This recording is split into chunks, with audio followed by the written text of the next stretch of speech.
What's up, everybody? Making this video kind of impromptu after, I don't know, just been thinking about the end of the year a lot and all the stuff that I went through and how much it changed me. And I wanted to tell you something very personal inside of this video. I wanted to share what happened in a little bit more depth and where it ultimately brought me to psychologically, mentally. And the reason for that, right, is because on this channel, we talk a lot about hair loss, hair systems, yeah, but you know, my main thing has been around building better men, and part of that is mentally, emotionally, psychologically, spiritually. So I feel like I need to go into a little bit more depth, maybe go into a little bit more of the detail in terms of some of the things that happened this year. And I want to focus on specifically this summer. So, you know, I changed a lot this year, and I also really grew up a lot as a person, as an individual, as a man showing up in a relationship as a man. And with that, I started to take a different role inside of my relationship. Who I wanted to be, who I wanted to show up as a leader for that relationship. Yes, a partner, but being able to lead the relationship and provide that amazing space for my now ex-girlfriend. And that didn't go over very well. And I think that there's a lot of reasons for that. You know, they're all speculation, I suppose, but I have a pretty good hunch on why things fell apart. And I think a lot of it is because I changed. I changed from honestly, being quite frank, you know, accepting treatment that I shouldn't have been accepting, and I also wasn't honoring myself inside of the relationship. And when I changed a lot this year, I still had a profound amount of love for this other person, but it was with boundaries. It was with, hey, like, this old stuff is not going to fly anymore, and I love you, but things have got to change. And regardless, you know, I'm not going to focus on, you know, my ex or anything. I'm just going to focus on me. And what I specifically want to focus on is what happened after the breakup itself. Because the details are probably not super relevant for you specifically. What is relevant is that after, you know, this breakup occurred, I, quite honestly, guys, like, after I disappeared, I got suicidal for a couple weeks. It was really bad. Like, really, really bad. I've been suicidal before when I was a teenager. I've always struggled with mental health. Depression, you know, runs in my family. And man, this summer just absolutely tore me a new butthole. It was really, really hard. There was a lot of gaslighting that happened. There was a lot of really unfair communication, and I tried to handle it all with love. I tried to, not that I was taking the treatment even after the breakup, but I was trying to love this person through it, because I believed, and I could be wrong, I might have been wrong, who knows, but I believed that my now ex needed to be shown love, even in what I consider some of her darker moments, to show that me loving her is not just dependent on me being treated well. I just love her as a person. But because of that, I didn't do the whole anger, rage thing that a lot of people do when they break up, and you know, wish the other person was dead and just cut them off and X, Y, and Z. I tried to keep open lanes of communication and tried to be there.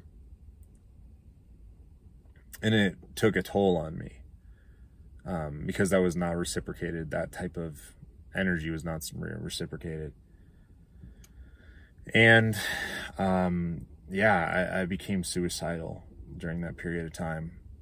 You know, in the chorus of me falling even more deeply in love with my now ex, you know, within essentially like 2 to 3 weeks, she went from living with me to living with another man.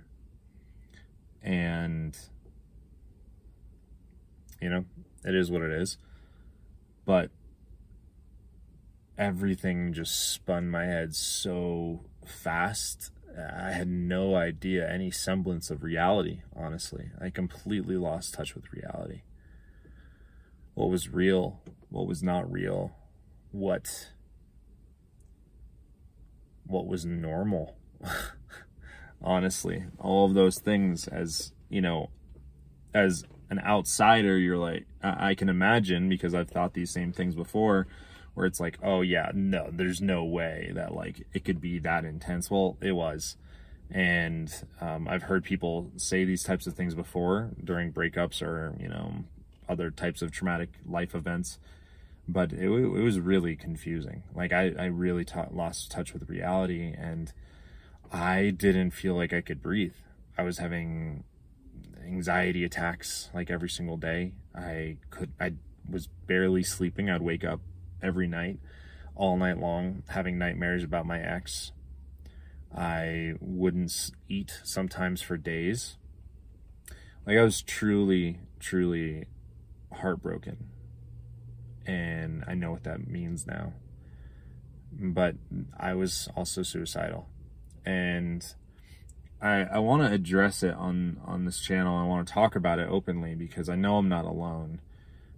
Whether it's because of an acute event, meaning a event that happens that causes it, or it's something more chronic that is kind of continually there.